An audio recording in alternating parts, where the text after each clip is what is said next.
হামিম মন্ডল এই আলম মিস্ত্রি লেনেই কাজ করতো। ওর আলম মিস্ত্রি লেনেই একটা আবাসনে ভাড়া নিয়ে বসবাস করতো জুলেখা। আরও একটা বিষয় বৈদ্যনাথ, যেখানে এই যে আমরা দেখতে পাচ্ছি যে এই কারখানাটা রয়েছে, কোট আনকোট এটাকে তো কারখানা বলা যাচ্ছে না, কারণ একটা বিল্ডিং এর ওপরের তলার একটা ফ্লোর নিয়ে মূলত এই কাজটা হচ্ছে।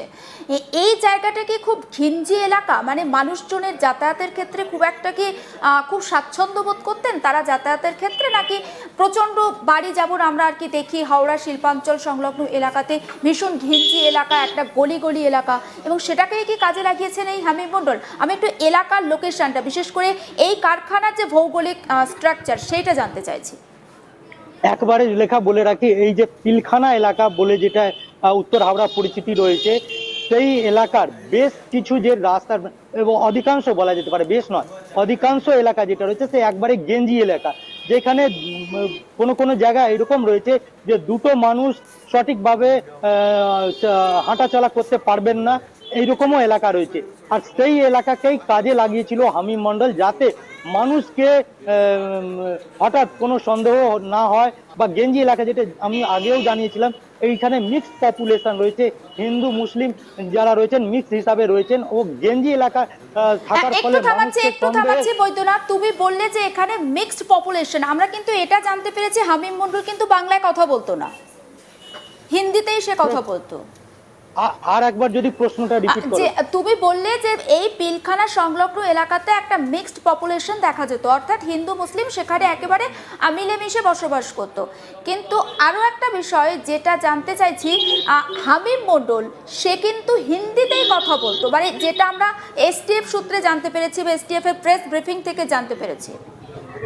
নিশ্চয়ই এইটা যেটা রয়েছে আলম মিস্ত্রি লেন বলে যে এলাকাটা পরিচিতি রয়েছে, সেইখানে হামিম মন্ডল কাজ করতো ও বসবাস করতো। এই এলাকাটাও একবারে বলা যেতে পারে যে গেঞ্জি এলাকা রয়েছে, সেরকম বড় রাস্তা নেই, মানুষের সমাগম সবসময় বেশি থাকে, যাতায়াত করেন, কিন্তু কাউকে কোনো রকম কোনো সন্দেহ হয়নি, বা যে এই গেঞ্জি কারখানায় আরো যে কর্মচারীরা কাজ করছিলেন তারও কোনো সন্দেহ হয়নি, বা কথাবার্তাতে কোনো অসঙ্গতিও সেরকম তারা পাননি। যেটা জানা যাচ্ছে, যদিও এই কারখানায় এখন যে আরো শ্রমিকরা কাজ করতেন তাদের কেউ সামনে উঠে আসেননি, কিন্তু যেটা জানা যাচ্ছে যে কোনো রকম সন্দেহ করার কোনো হামিম মন্ডল 1% চান্স দেয়নি যে মানুষ কোনো রকম সন্দেহ করবে যে এই ধরনের জঙ্গি সংগঠনের সঙ্গে হামিম যুক্ত রয়েছে। এই এলাকা ছেড়ে যাবার পর যখন বর্ধমানে সে বসবাস করছে, সেখানে কারবার করছে, তখন সে হুমকি দিচ্ছে, বা এই যে থ্রেড কল এসছে মন্ত্রীকে, সেইটা আসার পর ওই এলাকার মানুষরাও জানতে পাচ্ছেন যে হামিম মন্ডল এই ধরনের ঘটনার সঙ্গে যুক্ত রয়েছে বা এই জঙ্গি সংগঠনের সঙ্গে যুক্ত ছিল। কিন্তু তারা এর আগে কোনো রকম জানতে পারেননি। তাদেরও বক্তব্য ছিল যে যদি তারা জানতেন নিশ্চয়ই পুলিশ প্রশাসনকে খবর দিতেন। তাদের একটা সন্দেহ রয়েছে এলাকার মানুষদের, কি যেইভাবে হামিম মন্ডল এখানে বসবাস করছিল, ও ছক কষছিল, যেভাবে জঙ্গি সংগঠনের সঙ্গে যুক্ত ছিল, এখানে সে কার কার কোন কোন ছেলে বা যুবক বা কোন লোকের সঙ্গে মেলামেশা বেশি ছিল, বা অন্য আরো কাউকে কি এখানে রেখেছে, বা তার হয়ে হামিম মন্ডল হয়ে কি এখানে একদম একদম একদম বৈদ্যনাথ, সঙ্গে থাকো, আমি আরো ফিরবো তোমার কাছে, আমার বেশ কিছু তোমার কাছে কোয়েরিজ রয়েছে এবং একাধিক বিষয় নিয়ে আমি ফিরছি, একটু সঙ্গে থাকো। আমি দর্শকদের একটু শোনাতে চাই, উমেশ রায়, মন্ত্রী উমেশ রায়, তার ছেলেকে হানি ট্র্যাপের ফাঁদে ফেলার চেষ্টা করা হয়েছিল, 5 কোটি টাকা ডিমান্ড করা হয়েছিল, সেই প্রসঙ্গে এসটিএফ এর আইজি গৌরব শর্মার বক্তব্য শোনাবো। আগেই কয়েকদিন আগে আমাদের কাছে একটা ইন্টেলিজেন্স ইনপুট এসেছিল যে আমাদের একজন সিনিয়র পলিটিশিয়ান আছেন হাওড়ার, ওনাকে এক্সটর্ট করার এবং ওনার ছেলেরকে হানি ট্র্যাপ করে এবং কিডন্যাপ করার একটা ছকের আছে, একটা প্ল্যানিং আছে, কোনো কোনো একটা অর্গানাইজেশন এর মধ্যে যুক্ত আছে। তো সেই ইনপুটকে ওয়ার্কআউট করার সময় আমরা দেখলাম কি ওকে ইনপুটকে ট্র্যাক করছিলাম আমরা, তখন আমরা পেলাম কি কিছুটা একটা অ্যাক্টিভিটি, সাসপিশিয়াস অ্যাক্টিভিটি দেখলাম। সাহেবগঞ্জ থেকে একটা হ্যান্ডেল আছে, সে এর মধ্যে এঙ্গেজড আছে। তো সেই হ্যান্ডেল যে আছে তাকে আমরা ট্র্যাক করতে আরম্ভ করলাম। সেই হ্যান্ডেল ছিল একজন ছিলেন অর্পিতা সরকার তার নামে। তো আমরা সেই অ্যাক্টিভিটি ট্র্যাক করলাম, সঙ্গে সঙ্গে আমরা সিকিওর করলাম যে টার্গেট যে ছেলে ছিল তাকে এবং লোকাল পুলিশকেও অ্যালার্ট করলাম, ওনার সেফটি সিকিউরিটি ইনশোর করা হলো। তারপরে সেই হ্যান্ডেলের অ্যাক্টিভিটির পরিপ্রেক্ষিতে আমরা দেখলাম কি তার অ্যাক্টিভিটি অনেক ক্লোজলি হচ্ছে। একটা ছেলে আছে, তার নাম আছে হামিম মন্ডল, সেই ছেলেটি হাওড়ার আর পিলখানা থাকতো আগে। আমরা দেখলাম ইদানিং ও বর্ধমানে শিফট হয়েছে।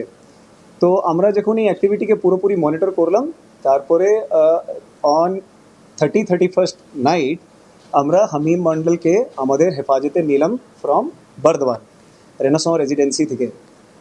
হামিম মন্ডলকে যখন আমরা কাস্টাডিতে নিলাম তখন ইন্ট্রোগেশন করে তারপরে অনেকটা আমাদের টেকনিক্যাল অ্যানালিসিস করে আমরা কয়েকটা জিনিস খুব সিরিয়াস জানতে পারলাম। প্রথমে কি কয়েকটা হ্যান্ডেল আছে যেটা যাদের সঙ্গে হামিমের খুব ক্লোজ ইন্টারাকশন চলছে। সেই হ্যান্ডেলের নাম আছে রানা, একটা ছিল উজায়ের, একটা ছিল আবিজট 333, হামাদ, এইরকম কয়েকটা হ্যান্ডেল সঙ্গে ওর 2-3 মাস আগে ইন্টারাকশন স্টার্ট হয়ে ইনস্টাগ্রামে ফলো করতে আরম্ভ করে তারপরে ওর কমিউনিকেশন প্যাটার্ন ডেভেলপ করতে করতে হোয়াটসঅ্যাপ কিছুটা।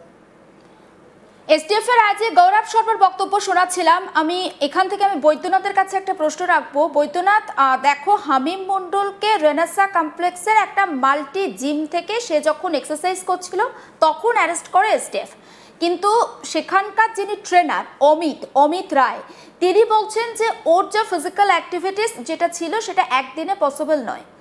সেক্ষেত্রে তাহলে যখন এখানে থাকতো, পিলখানাতে থাকতো, সেও নিশ্চয়ই তাহলে এখানে থাকাকালীনও জিমে যেত। সেই রকম কি কোনো রকম কোনো তথ্য জানতে পেরেছো? এই বিষয়ে এখনো আমাদের কাছে কোনো অস্পষ্ট খবর নেই। যদিও হতে পারে যেভাবে তার শরীর ফিটনেস রয়েছে, সে কয়েক মাস যদি জিমের ট্রেনিং নেয় সেই ক্ষেত্রে সেই বডিটা থাকবে না। বডিটাকে মেনটেন করার জন্য নিশ্চয়ই সে এইখানেও কোনো যে জিম রয়েছে সেই জিমে নিশ্চয়ই সে ট্রেনিং নিচ্ছিল, কিন্তু কোন জিমে নিচ্ছিল বা কোথায় কত দূরে ছিল সেটা এখনো আমাদের কাছে উঠে আসেনি। কিন্তু নিশ্চয়ই ও জিমে ট্রেনিং নিচ্ছিল, এটা তার শরীর দেখে একবারে বলা যেতে পারে, বা যেটা পুলিশ আধিকারিকরা রয়েছেন তারাও এটা মানে জানিয়েছেন। কিন্তু এইবার প্রশ্ন উঠছে যে এই যে এলাকা রয়েছে হাওড়া পিলখানা, উত্তর হাওড়া, এখানে বেশ কয়েকটি জিম রয়েছে। এবার কোন জিমে সে জিম করতো সেটা এখনো উঠে আসেনি, বা তার মুখ যেটা রয়েছে সে যখন তার পরিচয় উঠে আসবে তারপরে হয়তো কেউ যদি কোনো জিমের মালিক বা ট্রেনার যারা রয়েছেন তারা জানাতে পারবেন যে এইখানে আমাদের এই জিমের ট্রেনিং নিত, কিন্তু সেটা এখনো অস্পষ্ট উঠে আসেনি। বা আদৌ এই ঘটনার সঙ্গে কেউ জড়াতে চাইছেন না বলে সে সামনেও উঠে আসতে চাইছেন না, এরকমও হতে পারে।